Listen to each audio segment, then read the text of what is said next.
Now our target is the rank कौन of the organic chemistry. और ये कौन सी बुक रखी है आपने सबसे आगे Pathankot? This is OP Tandon. ठीक बुक है, आप चाहे तो इसको यूज कर सकते हैं, चाहो तो नहीं, definitely you can use it. ठीक है, इसमें भी बहुत क्वेश्चन है, थ्योरी है।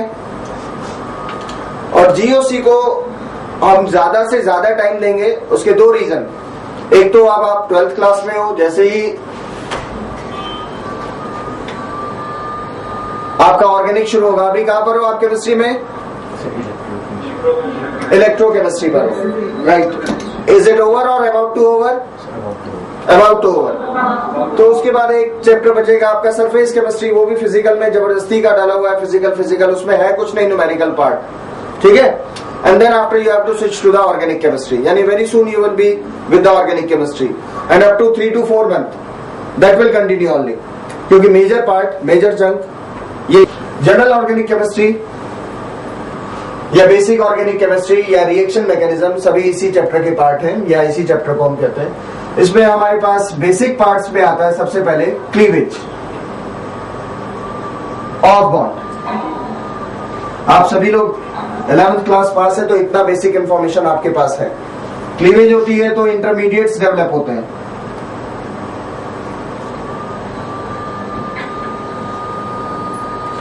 Once the intermediate develops, their relative stability means various effects.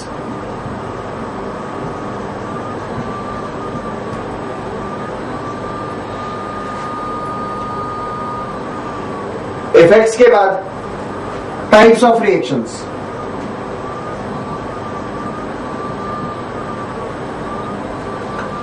And next one is the reagents. These are the 5 topics under which we have to study the GOC. ये 5 topic है जिसमें हमें GOC को पूरा cover करना है। अब जैसे क्लीवेज ऑफ बॉन्ड आप अच्छे से जानते हो, 2 टाइप का होगा, homolytic and the heterolytic.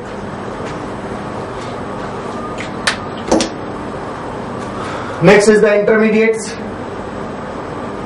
One will be the carbocation, carbene ion, free radical, carbene, which are our the syllabus, and one more is the nitrene.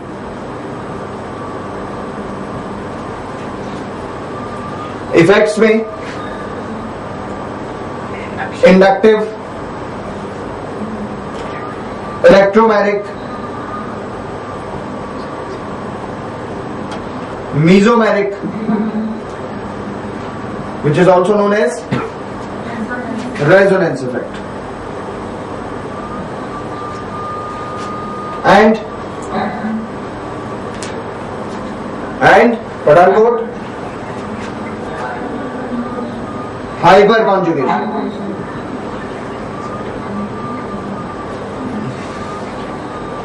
Types of reactions: addition, elimination, substitution, rearrangement, polymerization.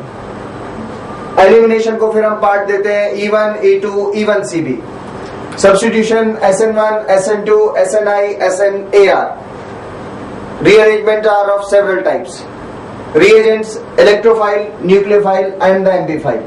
ठीक है, तो एक wide range बनती है हमारे पास इस GOC को cover करने की। Cleavage of bond, intermediate, various types of effect, various reactions and the reagents. तो 1 बाय 1 हम हर टॉपिक को न्यूमेरिकल के साथ, क्वेश्चंस के साथ कवर करते चलेंगे। ठीक है, आप लोगों ने वैसे 11th में पढ़ा हुआ है सारा, सब पढ़ा हुआ है ना? गुड।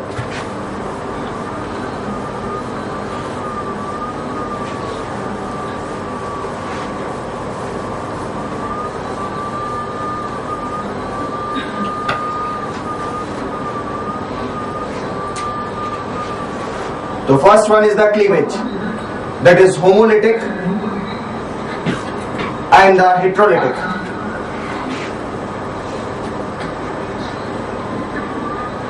जितना भी हम जीओसी पढ़ते हैं, ऑर्गेनिक केमिस्ट्री पढ़ते हैं, उसमें बॉन्ड कौन सा रहता है? कोवेलेंट। क्लीवेज भी होगा तो कोवलेंट, फॉर्म भी होगा तो भी covalent. Homolytic cleavage generally takes place in the non polar solvent.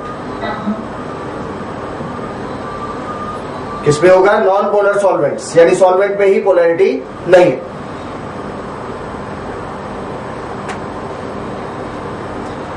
और in the presence of sunlight. But these are not the hard and fast condition, but generally occurs. और अगर आपके पास कोई भी दो एटम है, मीनिंग x एंड y हो सकते हैं, x एंड x हो सकते हैं. Homolytic cleavage whenever show, it will be shown like this one. और जब भी जनरेट होगा हमारे पास x free radical plus y free radical या 2x free radical, homolytic cleavage के बाद जनरेट होंगे फ्री रेडिकल्स. ठीक है. This is not based on the electronegativity. Electronegativity पर नहीं है. आपको अगर थोड़ा बहुत भी याद होगा,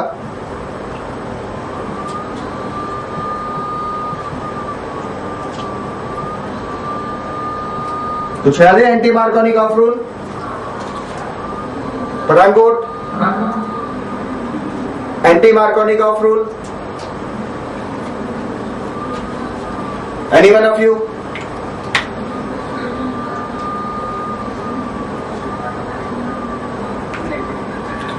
मैंने जितने टॉपिक लिखे थे सब आपको याद थे.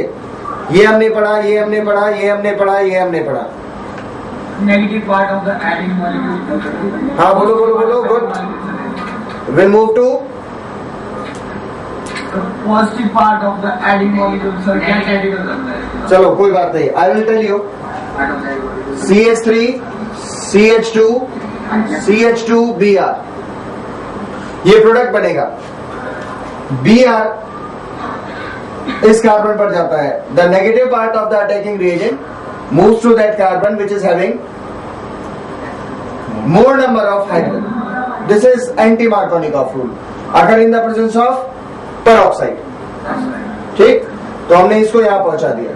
लेकिन बेसिक इस केस में अगर हम देखें तो हमारे पास है HBr, हाइड्रोजन ब्रोमाइड, और ऑर्गेनिक पेरोक्साइड की प्रेजेंस में ये क्लीवेज होता है homolytic. HBr H free radical और Br फ्री रेडिकल में टूटा. ऑल्दो इन दोनों के बीच में इलेक्ट्रोनेगेटिविटी डिफरेंस है, एक पार्शियल पॉजिटिव तो दूसरा पार्शियल नेगेटिव. तो जैसा मैंने अभी बताया था ना, x और y अगर होंगे तो it depends upon peroxide, that is solvent. Solvent ने इसको फ्री रेडिकल की फॉर्म में तोड़ दिया. इसी रिएक्शन को विजिबल है यहां तक? अब HBr के साथ रिएक्शन कर रहा है, लेकिन पेरोक्साइड ना डाले तो प्रोडक्ट की यील्ड हमारे पास चेंज हो गई. CH3 CH CH3 Br, इसको बोलते हैं Markovnikov of rule. Right. The negative part of the attacking reagent moves to that carbon which is having less number of hydrogen. अब अगर ये सॉल्वेंट नहीं था तो HBr का क्लीवेज हेट्रोलिटिक हुआ और H और Br आयनिक फॉर्म में चले गए. ठीक है. तो this is only the X and Y which may split in the form of free radical or in the form of ionic form. Homolytic cleavage भी हो सकता है और हेट्रोलिटिक भी हो सकता है. डिपेंड कर रहा है मीडियम पर. It is not solely depend upon their electronegativity. ठीक है. आगे ही हम पढ़ेंगे. हमारे पास ब्रोमीन का मॉलिक्यूल है और एल्कीन पर एडिशन कराना है. दोनों की इलेक्ट्रोनेगेटिविटी सेम है, तो कोई पार्शियल पॉजिटिव या पार्शियल नेगेटिव होगा? Definitely not. लेकिन इनका क्लीवेज होता है इस फॉर्म में. That is also depend upon the solvent. Right? कब कौन सा क्लीवेज होगा, कैसी मैकेनिज्म होगी, यही पढ़ना आपने जरूरी है. Getting my point? आप लोगों को पता है कि रेजोनेंस होता है, कहां होता है, बेसिक इंफॉर्मेशन भी है, लेकिन उस पर बेस्ड न्यूमेरिकल नहीं कर पाते आप. This is the main drawback. ठीक है, वही हम कोशिश करेंगे आपको सिखाने की। आप भी मैक्सिमम एफर्ट डालिए सीखने की। ठीक है, तो homolytic cleavage non polar solvent या किसकी प्रेजेंस में होगा? सनलाइट। क्लीवेज होगा तो जनरेट क्या होंगे? Free radicals. ये फ्री रेडिकल्स एक्स और Y, X X meaning similar atom भी हो सकते हैं दोनों, यानी होमोलिटिक मॉलिक्यूल, या फिर dissimilar that is heterolytic molecule. Need not be necessary कि हेट्रोलिटिक का क्लीवेज हमेशा हेट्रोलिटिक मॉलिक्यूल का क्लीवेज हमेशा हेट्रोलिटिक होगा। इट मे बी होमोलिटिक और हेट्रोलिटिक। सेम मॉलिक्यूल का क्लीवेज भी कैसा दिखाया हमने यहां? हेट्रोलिटिक। और whenever the heterolytic cleavage takes place, generally it takes place in the polar solvent or in the heat up कर दें।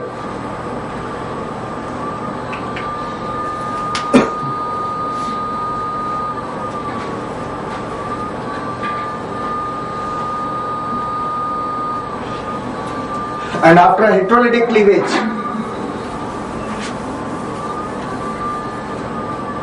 आफ्टर द हेट्रोलिटिक क्लीवेज, जैसे अगर इस बार फिर से एक्स वाई या एक्स एक्स ले, तो that depends upon the electronegativity. X positive Y negative develop हो सकता है, या X positive and X negative develop हो सकता है। तो जब भी जनरेट होंगे, क्या जनरेट होंगे इसमें? आयंस।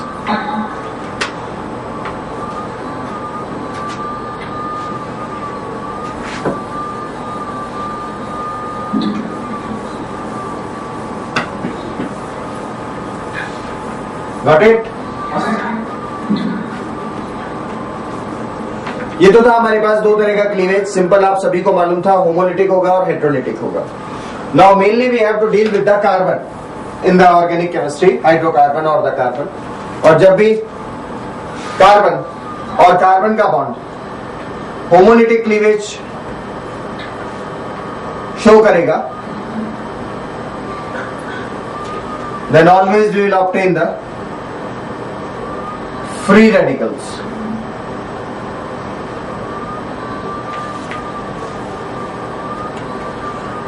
और जब भी ये कार्बन कार्बन का बॉन्ड हेट्रोलिटिक आएगा,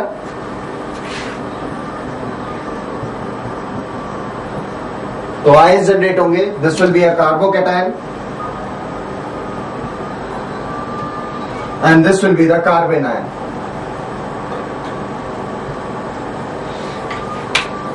Carbocation and the carbon ion.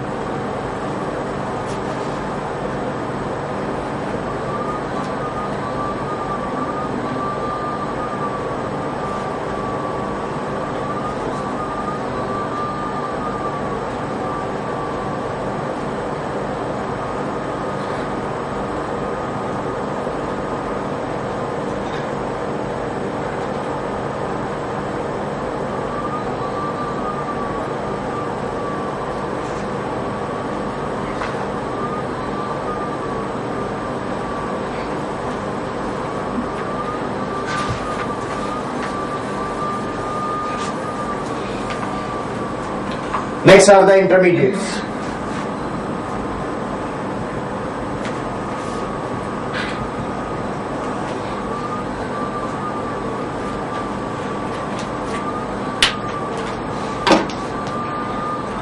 Intermediates reactant और प्रोडक्ट के वो बीच की transition states, not exactly the transition state, वो बीच के प्रोडक्ट्स होते हैं विच can B isolate reactant to product via certain intermediates and then changes into product.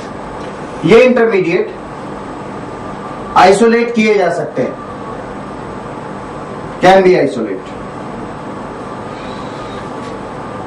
लेकिन इनकी स्टेबिलिटी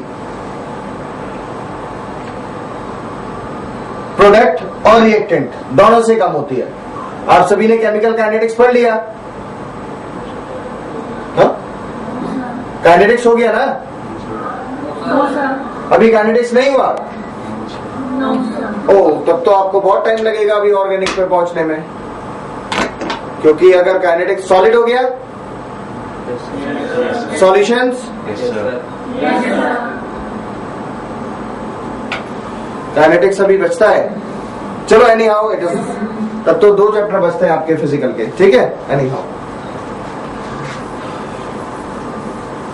तो इंटरमीडिएट्स में हमारे पास 1 is the carbocation, carbon carrying the positive charge. Carbon के वैलेंस शेल में इलेक्ट्रॉन होते हैं टोटल 4। पॉजिटिव चार्ज का मतलब है कि एक इलेक्ट्रॉन लूज हो गया।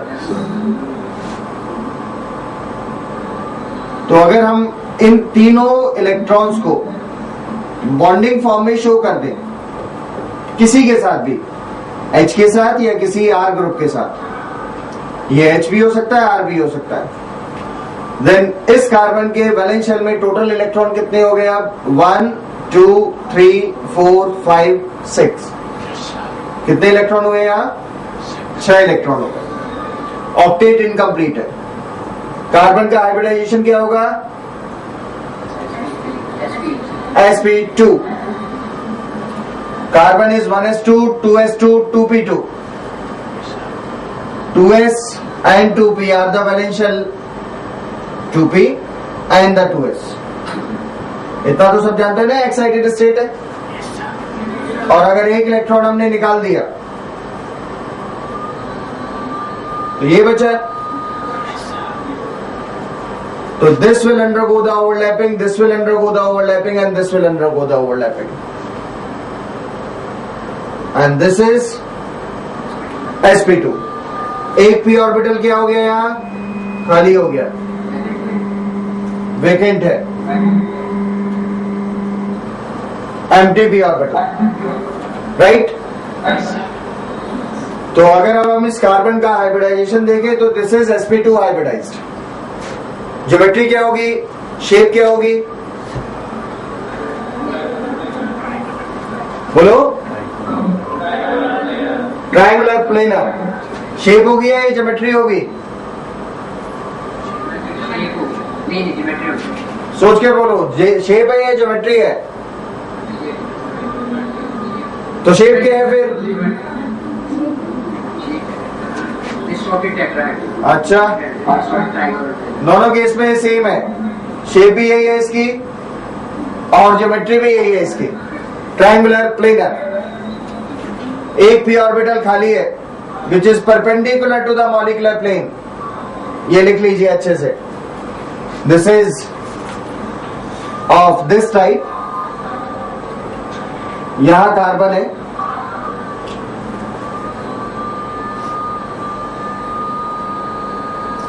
इस तरह से है ऑर्बिटल।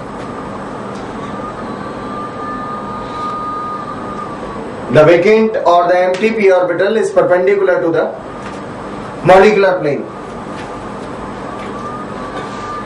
मीनिंग इस तरीके से है आपके पास, ये p ऑर्बिटल एकदम परपेंडिकुलर है, ठीक है?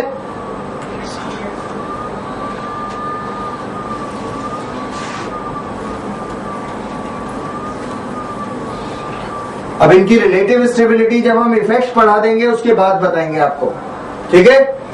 क्योंकि हमें सब इफेक्ट यूज करने होंगे, चाहे वो हाइपर कंजुगेशन हो, इंडक्टिव इफेक्ट हो, इलेक्ट्रोमैग्नेटिक इफेक्ट हो, रेजोनेंस इफेक्ट हो, उन सबको यूज करना पड़ेगा इनकी रिलेटिव स्टेबिलिटी के लिए। लेकिन फिर भी हम कुछ पार्ट डिस्कस करते हैं, जैसे हमारे पास ये है, दिस इज प्राइमरी, सेकेंडरी और tertiary carbocation.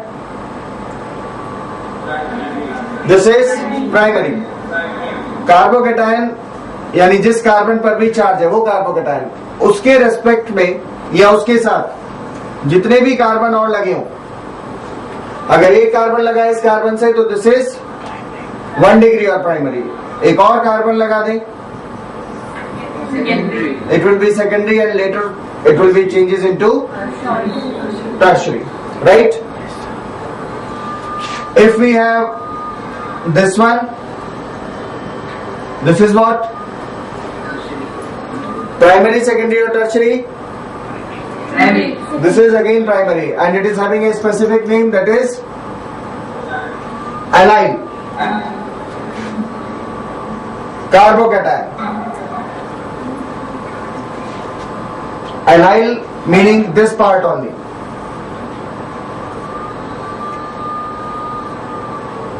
This one benzyl carbocation. एक कॉमन नेम है which can be used as IUPAC, और आपको इनको मेमोराइज करना है कि बेंजाइल की कंडीशन क्या होगी, एलाइल की कंडीशन क्या होगी और विनाइल की कंडीशन क्या होगी. This is vinyl.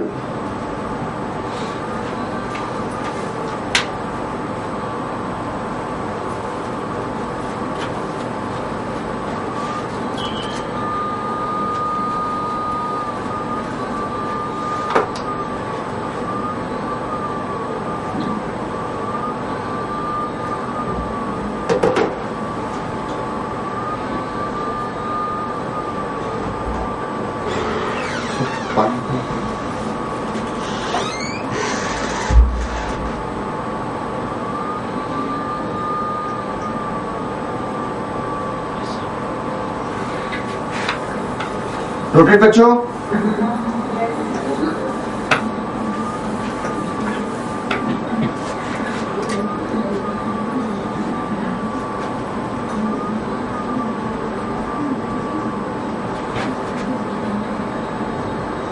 This one is primary, secondary or tertiary? This one is tertiary. 3 degree. Similar case for the carbon ion. Carbon ion वो होगा जब कार्बन पर चार्ज नेगेटिव है. When we have the negative charge, अगर chlorine है, इसको एक extra electron मिले तभी तो क्लोराइड बनेगा.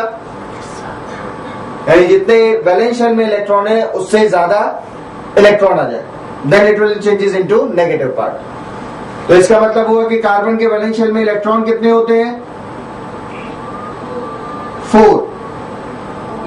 एक और एक्स्ट्रा आ गया, then it will carry the negative charge. अब ये representation carbon is 1s2 2s2 2p2.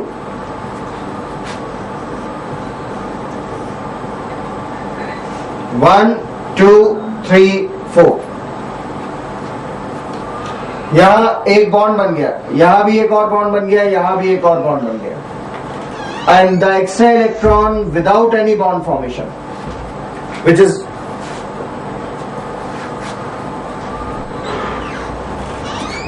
the extra electron without any bond formation, bond नहीं बनाया.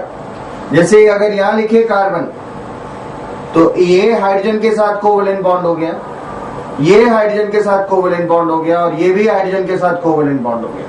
यानी ये इलेक्ट्रॉन हाइड्रोजन के साथ कोवेलेंट बॉन्ड, ये इलेक्ट्रॉन किसका हो गया? हाइड्रोजन का. फिर ये इलेक्ट्रॉन ये किसका हो गया? हाइड्रोजन का. नेक्स्ट इलेक्ट्रॉन भी किसका हो गया? हाइड्रोजन का. एक और इलेक्ट्रॉन है ना अभी कार्बन के पास, क्योंकि 4 इलेक्ट्रॉन होते हैं वैलेंस शेल में, दैट इज दिस वन. लेकिन ये एक इलेक्ट्रॉन के साथ पेयर्ड अप हुआ without any bond formation, without any bond formation. Total electron कितने काउंट करोगे अब कार्बन के वैलेंस शेल में? 8. 1 2 3 4 5 6 7 and one more 8. That is octet is complete. Octet पूरा हो गया. ठीक है, ऑक्टेट पूरा है. हाइब्रिडाइजेशन होगा sp3, hybridisation sp3 carbon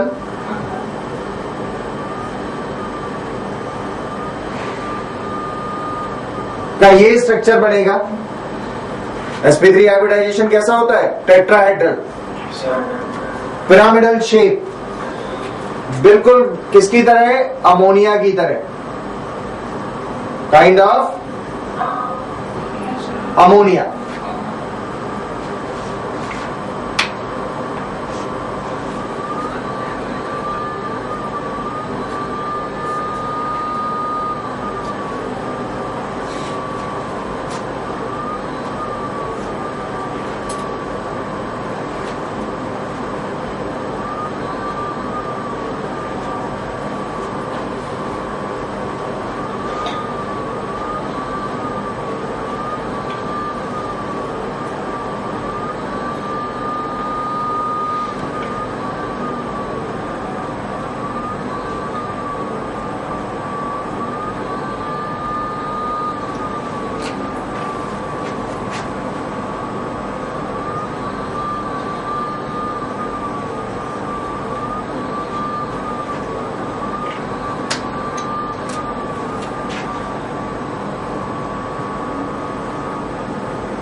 Geometry is tetrahedral or the distorted tetrahedral.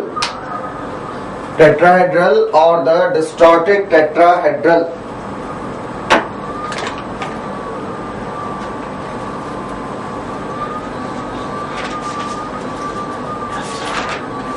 Rotate.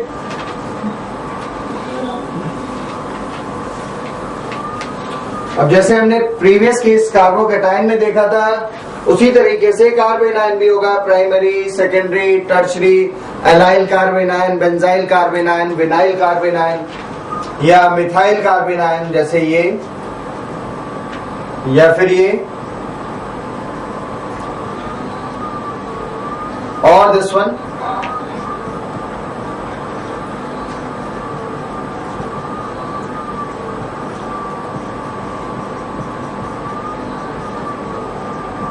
या फिर ये, ठीक है। And the last is CH, this one. तो देखो ये मिथाइल कार्बेनायन, ये क्या होगा,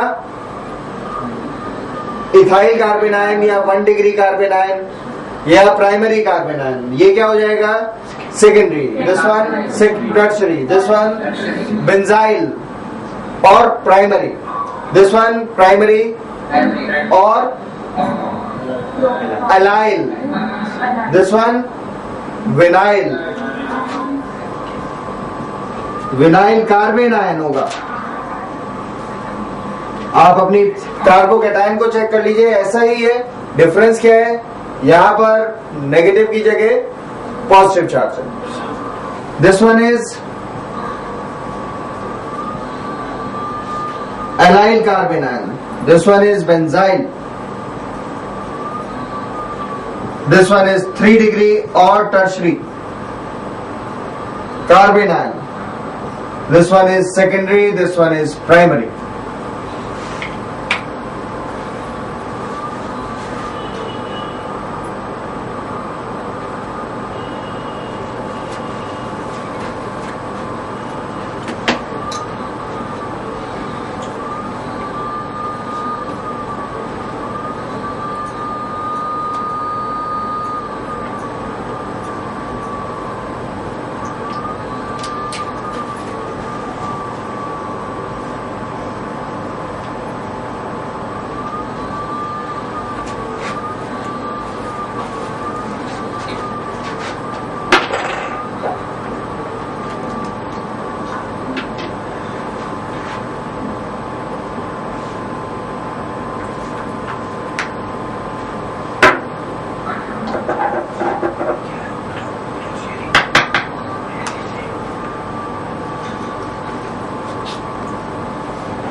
नोट कर लिया बच्चों आप लोगों ने।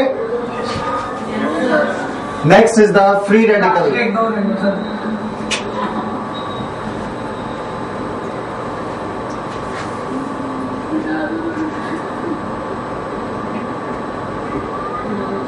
लास्ट वाला क्या था? This is vinyl.